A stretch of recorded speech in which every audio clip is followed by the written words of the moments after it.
Chapter 205 urgent arrangement. Klein Moretti অবচেতনভাবেই নিজের পকেটে হাত দিল। তার এক হাতে ছিল ফ্লেয়ারিং সান চার্ম আর অন্য হাতে আজিকের তামার বাঁশি। সে খুব তীব্রভাবে বুঝতে পারল যে বাঁশিটার সেই ঠান্ডা শান্ত বিয়ন্ডের অনুভূতিটা পুরোপুরি গায়েব হয়ে গেছে, যেন কোনো অদৃশ্য শক্তি ওটাকে চেপে ধরে রেখেছে। তবে প্রথম জিনিসটা এখনও বেশ উষ্ণ আর আরামদায়ক লাগছিল। সেই আরামদায়ক অনুভূতির ওপর ভর করে ক্লাইন মোরেত্তি একটা আধা কজিটেশন বা ধ্যানের মতো অবস্থায় চলে গেল। সে নিজের ভেতরের সব দুশ্চিন্তা দূরে সরিয়ে দিল, কোনো কিছুই আর ভাগ্যের ওপর ছেড়ে দিল না। সে ঘুরে লিওনার্ড মিচেলের দিকে এক পলক তাকাল, তারপর থুতনি নেড়ে মেগোসের দিকে ইশারা করল। এরপর সে তার ক্লাউন ক্ষমতা দিয়ে নিজের চেহারার ভাব নিয়ন্ত্রণ করে মেগোসের দিকে তাকিয়ে হাসল। তুমি কি কফি খাবে, নাকি ব্ল্যাক টি, নাকি কিছুই না? মেগোস নিজের পেটে হাত বুলিয়ে দিল, যেন সে গভীর মনোযোগ দিয়ে কিছু একটা শোনার চেষ্টা করছে। এক গ্লাস হালকা গরম পানি হলেই চলবে। হঠাৎ করেই লেনেভুজ সম্পর্কে তোমাদের সাথে একটু গল্প করতে ইচ্ছে হল। আমার কেন যেন মনে হচ্ছে তোমরা অনেক কিছুই জানো। তোমাকে এই কথাকে বলল। লিওনার্ড মিচেল এখন আর আগের মতো সেই চঞ্চল মানুষটি নেই।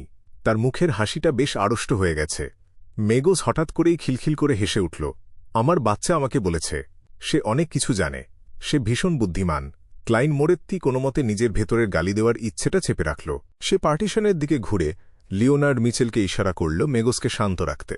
লিওনার্ড মিচেল জোর করে একটু হেসে সোফার দিকে আঙুল তুলে দেখাল। আমিও ঠিক এই বিষয়টা নিয়েই কথা বলতে চাচ্ছিলাম।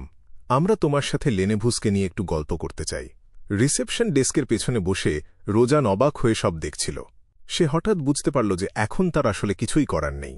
ক্লাইন মোরেত্তি খুব দ্রুত পার্টিশন পার হয়ে সোজা ডান স্মিথ এর অফিসের দরজা ঠেলে ভেতরে ঢুকে পড়ল, তারপর সশব্দে দরজাটা বন্ধ করে দিল। সে দেখল ডান স্মিথ অবাক হয়ে তাকিয়ে আছে, কিন্তু পরক্ষণেই তার চেহারা গম্ভীর হয়ে গেল। ডান স্মিথ ভারী গলায় বলল, ক্যাপ্টেন, মারাত্মক একটা ঘটনা ঘটে গেছে। আমি এখন বুঝতে পারছি লেনেভুজ বোমা বলতে আসলে কি বুঝিয়েছিল। ডান স্মিথ উঠে দাঁড়িয়ে বাইরের দিকে আঙুল তুলল। মেগোস! বোঝাই যাচ্ছে সে লিওনার্ড মিচেলের সেই চমকে ওঠার শব্দটা শুনতে পেয়েছে, কিন্তু তার দলের সদস্যদের চেহারায় যে ভয় আর ঠান্ডা ঘাম জমেছে সেটা সে দেখতে পায়নি। ক্লাইন মোরেত্তি মাথা নেড়ে খুব দ্রুত ব্যাখ্যা করতে শুরু করল। আমি আমার স্পিরিট ভিশন চালু করে মেগোসের মানসিক অবস্থা দেখার চেষ্টা করেছিলাম, কিন্তু আমার স্পিরিচুয়ালিটি আমাকে সেটা করতে বাধা দিয়েছে। ওটা আমাকে বারবার সতর্ক করছিল যেন আমি ওদিকে না তাকাই, তাকালেই আমি মারা পড়ব। এই ঘটনাটা আমাকে একটা পুরনো কথার কথা মনে করিয়ে দিয়েছে, কখনো সরাসরি ভগবানের দিকে তাকিও না। এমনকি মেগোসের পেটের ওই ভ্রূণটা যদি কোনো অশুভ দেবতা নাও হয় যে এই পৃথিবীতে নেমে আসার চেষ্টা করছে, কিংবা কোনো অশুভ দেবতার সন্তান নাও হয়, তবুও ওটা নিশ্চিতভাবেই কোনো পৌরাণিক প্রাণী। ক্যাপ্টেন হুড ইউজেনের স্মৃতির ওই কালোবেদী, তার সাইকিয়াট্রিস্ট ক্ষমতা আর লেনেভোসের চিঠিতে লেখা সেই মর্মান্তিক দুনিয়ার কথার সাথে যদি সব মেলাই, আমার মনে হয় আমার অনুমান একদম সত্যি হওয়ার কাছাকাছি। লেনেভোস অরোরা অর্ডারের কোনো এক সদস্যের কাছ থেকে ট্রু ক্রিয়েটারের সাথে যুক্ত কোনো এক রিচুয়ালিস্টিক ম্যাজিক বা আচার শিখে নিয়েছিল। হুড ইউজেনের সাহায্যে সে মেগোসকে একটা পাত্র হিসেবে ব্যবহার করেছে, যাতে তার ভেতরে কোনো এক অদ্ভুত শক্তি জন্ম নিতে পারে। তারপর ওই শক্তিটা কারখানাগুলোর চারপাশের ক্ষোভ, অত্যাচার আর অন্ধকারকে কাজে লাগিয়ে খুব দ্রুত বড় হয়ে উঠবে। অন্যভাবে বলতে গেলে এই আচারটা সফল হওয়ার জন্যই ওই ক্ষোভ, অত্যাচার আর অন্ধকার পরিবেশের দরকার ছিল। ডান স্মিথ প্রায় ২০ সেকেন্ড ধরে ক্লাইন মোরেত্তিয়ের কথাগুলো খুব মনোযোগ দিয়ে ভাবল, তারপর গম্ভীর মুখে মাথা নাড়ল। আমি এখনই হোলি ক্যাথেড্রালের কাছে সাহায্য চাইব। আশা করি মেগোসের পেটের বাচ্চাটা ততদিন পর্যন্ত অপেক্ষা করবে। অবশ্যই আমরা হাত গুটিয়ে বসে থাকতে পারি না। লিওনার্ড মিচেলকে বলো মেগোসকে শান্ত রাখতে আর তার সাথে সময় কাটাতে। মিসেস ওরিয়ানা, রোজান আর বাকি সবাইকে জানিয়ে দাও। যারা লড়াই করতে পারে না তাদের সবাইকে এখান থেকে বের করে দাও। টেলিগ্রাম পাঠানোর পর আমি সোজা চ্যানিস গেটের পেছনে চলে যাব। আমাদের সবচেয়ে খারাপ পরিস্থিতির জন্যই প্রস্তুত থাকতে হবে। যদি হোলি ক্যাথেড্রাল থেকে সাহায্য আসার আগেই মেগোসের বাচ্চাটা জন্ম নিয়ে নেয়, তাহলে কি হবে? টিঙ্গেন নাইটহক্সের ক্যাপ্টেন হিসেবে জরুরি অবস্থায় সেন্ট সেলিনার ছাইয়ের বাক্স ব্যবহার করার অধিকার আমার আছে। সেন্ট সেলিনার ছাইয়ের বাক্স একজন হাই সিকোয়েন্স বিয়ন্ডারের ছাই। চ্যানিস গেটের ভেতরের মূল সিল্কলাইন মোরেত্তিয়ের দুশ্চিন্তা একটু হলেও কমল। সে খুব দ্রুত অন্য বিষয়গুলো নিয়ে ভাবতে শুরু করল।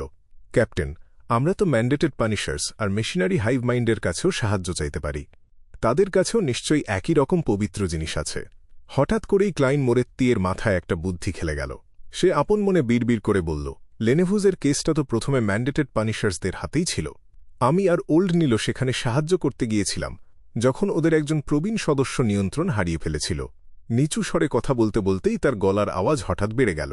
ক্যাপ্টেন, আপনি কি ম্যান্ডেটেড পানিশার্সদের জিজ্ঞেস করতে পারবেন যে ওই সদস্য নিয়ন্ত্রণ হারানোর আগে মেগোসকে অনুসরণ করছিল বা তার ওপর নজর রাখছিল কিনা? তুমি কি সন্দেহ করছো যে সে মেগোসের পেটের বাচ্চার প্রভাবে দূষিত হয়েই নিয়ন্ত্রণ হারিয়েছিল? তদন্ত চলাকালীন মেগোসের দায়িত্ব তো ওদের ওপরেই ছিল। ডান স্মিথ গম্ভীর গলায় উত্তর দিল, আমরা আর দেরি করতে পারি না। তুমি মিসেস ওরিয়ানা আর বাকিদের কাছে যাও।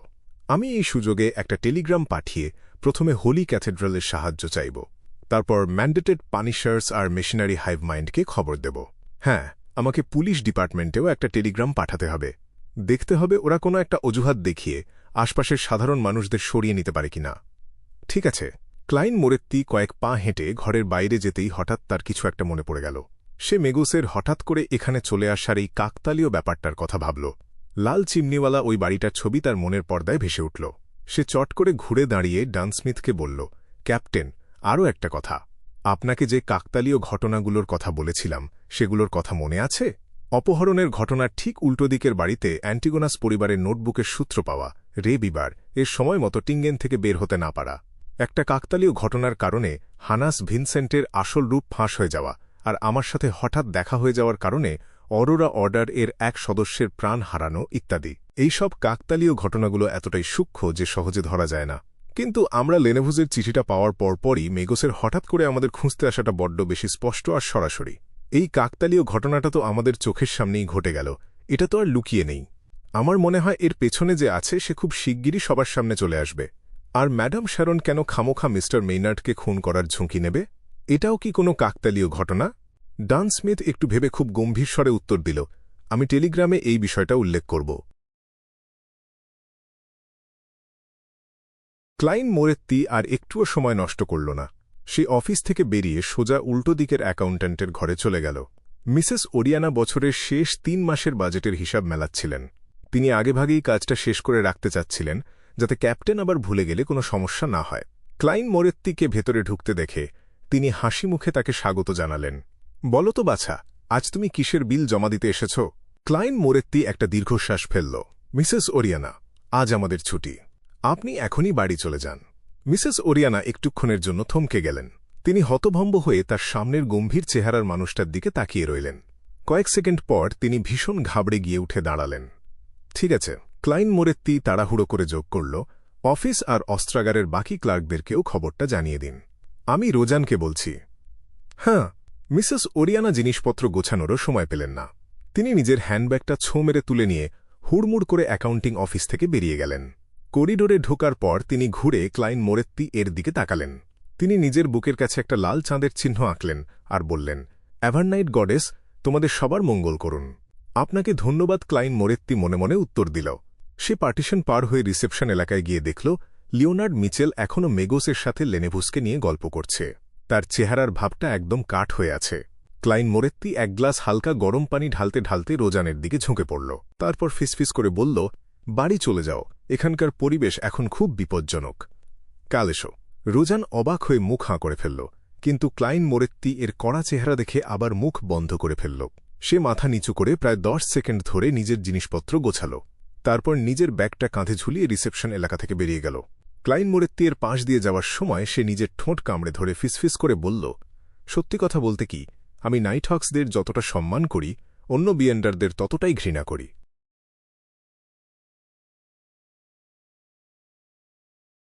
ব্ল্যাকথর্ন সিকিউরিটি কোম্পানি থেকে সব ক্লার্কদের নিরাপদে বের করে দেওয়ার পর ক্লাইন মোরেত্তি মেগোসের জন্য সেই হালকা গরম পানির গ্লাসটা নিয়ে এলো।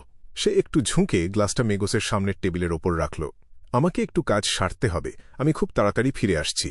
উঠে দাঁড়ানোর সময় সে সুযোগ বুঝে লিওনার্ড মিচেলের কানের কাছে মুখ নিয়ে ফিসফিস করে বলল, ওকে এখানেই আটকে রাখো। লিওনার্ড মিচেল দাঁতে দাঁত চেপে নিজের মুখটা চওড়া করে একটা হাসি ফুটিয়ে তুলল। সে মেগোসের সাথে তার কথাবার্তা চালিয়ে যেতে লাগল। সে লক্ষ্য করল মেগোস একটু যেন অস্থির হয়ে উঠছে, যেন সে নিজের মনোযোগ ধরে রাখতে পারছে না। ক্লাইন মোরেত্তি ক্যাপ্টেনের অফিসে ফিরে এসে দেখল ডান স্মিথের মধ্যেই মাটির নিচে চলে গেছে। টেবিলের ওপর একটা টেলিগ্রাম পড়ে আছে। ওটা ম্যান্ডেটেড পানিশার্সদের পাঠানো জবাব। হ্যাঁ, আমরা এখনই সেখানে আসছি। তার মানে ম্যান্ডেটেড পানিশার্সদের ওই সদস্য মেগোস এর কারণেই নিয়ন্ত্রণ হারিয়েছিল। ক্লাইন মোরেত্তি নিজেকে কিছুতেই শান্ত করতে পারছিল না। সে অস্থির হয়ে করিডোরের দিকে পা বাড়াল। সে ঠিক বুঝতে পারছিল না সে কি ক্যাপ্টেনের পবিত্র ছাই নিয়ে আসার অপেক্ষায় থাকবে নাকি সাহায্য আসার জন্য অপেক্ষা করবে। আমি ভাবছি হাই সিকোয়েন্স বিয়েন্ডাররা কি এক জায়গা থেকে অন্য জায়গায় মুহূর্তের মধ্যে টেলিপোর্ট করতে পারে, মনে তো হয় না। সে বেশ কয়েকবার এদিক ওদিক পায়চারি করল। হঠাৎ করেই তার মনটা অদ্ভুত শান্ত হয়ে গেল। সে দেখল করিডোরের দুপাশের গ্যাসের আলো এখন হালকা নীল রং ধারণ করেছে। সেই অন্ধকারের বুক চিরে ডান স্মিথ সিঁড়ি বেয়ে করিডোরে উঠে এল। তার হাতের তালুতে একটা চারকোনা তালুর সমান আকারের ছাইয়ের বাক্স ছিল। বাক্সটা দেখে মনে হচ্ছিল যেন ওটা খাঁটি রূপো দিয়ে বানানো, কিন্তু আবার মানুষের হাড়ের মতো একটা অনুভূতি দিচ্ছিল। তার উপর অনেক রহস্যময় নকশা খোদাই করা ছিল। ক্লাইন মোরেত্তি বাক্সটার যত কাছে যাচ্ছিল তার তত বেশি শীত করছিল। মনে হচ্ছিল যেন একটা কনকনে ঠান্ডা তার রক্তের ভেতর খুব দ্রুত ছড়িয়ে পড়ছে। ডান স্মিথের মুখমণ্ডল একটা বরফের মতো নীল আলোয় ভিজেছিল। সে ক্লাইন মোরেত্তিকে বলল, চ্যানিস গেটের কাছে যাও, গিয়ে এমন একটা সিল্ড আর্টিফ্যাক্ট বেছে নাও যার আক্রমণ করার ক্ষমতা সবচেয়ে বেশি। তুমি নিজের বিচারবুদ্ধি খাটিয়ে ঠিক করো কোনটা নেবে।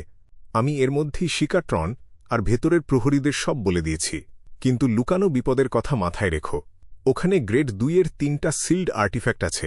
সেগুলো হল, এখন যেহেতু আমি সেন্ট সেলিনার ছাইয়ের বাক্স বের করে নিয়ে এসেছি, শিকাট্রন আর প্রহরীরা এখন নিজেদের জায়গা ছেড়ে নড়তে পারবে না। এই মুহূর্তে ফ্রাই আর রয়্যাল রিডিন দুজনেই কেনলি হোয়াইটের শেষকৃত্যের আয়োজনের জন্য তার বাড়িতে ছিল। সেন্ট সেলিনা ক্যাথেড্রাল এর আর্চবিশপ ফ্যানেস্টিন ধর্মপ্রচারের জন্য গ্রামের দিকে গিয়েছিলেন। ঠিক আছে, ক্লাইন মোরেত্তি আর এক মুহূর্তও দেরি করল না, সাথে সাথে বেসমেন্টের দিকে ঘুরে দাঁড়াল। রাস্তা পার হওয়ার সময় ক্লাইন মোরেত্তি হঠাৎ করেই থেমে গেল। সে জানত যে টিঙ্গেন শহরের চ্যানিস গেটের ভেতরের বেশিরভাগ সিল্ড আর্টিফ্যাক্টই গ্রেড 3-এর, আর সেগুলো ম্যাগোসের পেটের বাচ্চার ওপর খুব একটা প্রভাব ফেলতে পারবে না, কারণ ওই বাচ্চাটা অন্ততপক্ষে একটা পৌরাণিক প্রাণী তো বটেই। মিউটেটেড সান স্যাক্রেড এমব্লেম হয়তো কাজে আসতে পারে, কিন্তু ওটার প্রভাব পড়তে অনেক বেশি সময় লাগে। এই মুহূর্তের জন্য ওটা একেবারেই মানানসই নয়। টিঙ্গেন শহরে মাত্র 3টে গ্রেড 2-এর সিল্ড আর্টিফ্যাক্ট আছে, আর সেগুলো এতটাই ভয়ঙ্কর যে ওগুলো ব্যবহার করলে আমি সহজেই মারা যেতে পারি। আমি যতটুকু আন্দাজ করতে পারছি ওগুলোর ক্ষমতা আমার ফ্লেয়ারিং সান চার্মের মতোই হবে, তাই পরবর্তীতে আমাকে আর খুব বেশি দ্বিধা করলে চলবে না। আমি কোনোরকম ইতস্তত না করেই ফ্লেয়ারিং সান চার্মটা ব্যবহার করব। ওটা নিশ্চিতভাবেই একটা গ্রেড 2-এর সিল্ড আর্টিফ্যাক্টের মতোই শক্তিশালী হবে, কারণ এর মধ্যে তো ঐশ্বরিক রক্তের ক্ষমতা মেশানো আছে। ক্লাইন মোরেত্তি এর মাথার ভেতর চিন্তাগুলো খুব দ্রুত ঘুরপাক খাচ্ছিল। সে আপন মনেই প্রায় অদৃশ্যভাবে মাথা নাড়ল। সে পকেটে হাত দিয়ে ফ্লেয়ারিং সান চার্ম আর আজিকের তামার বাঁশিটা খুঁজল। সে অবাক হয়ে খেয়াল করল যে বাঁশিটা সেই আগের অনুভূতিটা আবার ফিরে এসেছে। ওটা কাজে লাগুক বা না লাগুক, ক্লাইন মোরেত্তি একটা কলম আর ভবিষ্যদ্বাণী করার জন্য ব্যবহার করা কাগজ বের করল। তারপর তাতে একটা ছোট্ট বার্তা লিখল, যে মানুষটা আমার ভাগ্যকে তছঞ্ছ করে দিয়েছিল আর তোমার বাচ্চার মাথার খুলি চুরি করেছিল, সে এখন সামনে এসেছে। সে মেগোসকে ২৬ নম্বর জউটল্যান্ড স্ট্রিটের ব্ল্যাকথর্ন সিকিউরিটি কোম্পানিতে আসার ব্যবস্থা করে দিয়েছে। খুব সম্ভবত মেগোস নিজের পেটের ভেতর কোনো এক অশুভ দেবতার ছেলেকে বহন করছে। পরিস্থিতি এখন ভীষণ জরুরি। সে কলমটা সরিয়ে রেখে কাগজের টুকরোটা ভাঁজ করল। তারপর ক্লাইন মোরেত্তি রাস্তার মোড়ে দাঁড়িয়ে আজিকের তামার বাঁশিটা বের করে তাতে ফুঁ দিল। সে দেখল একটা বিশাল আকারের কঙ্কাল আজিকের বার্তাবাহক তার ঠিক চোখের সামনে এসে হাজির হয়েছে।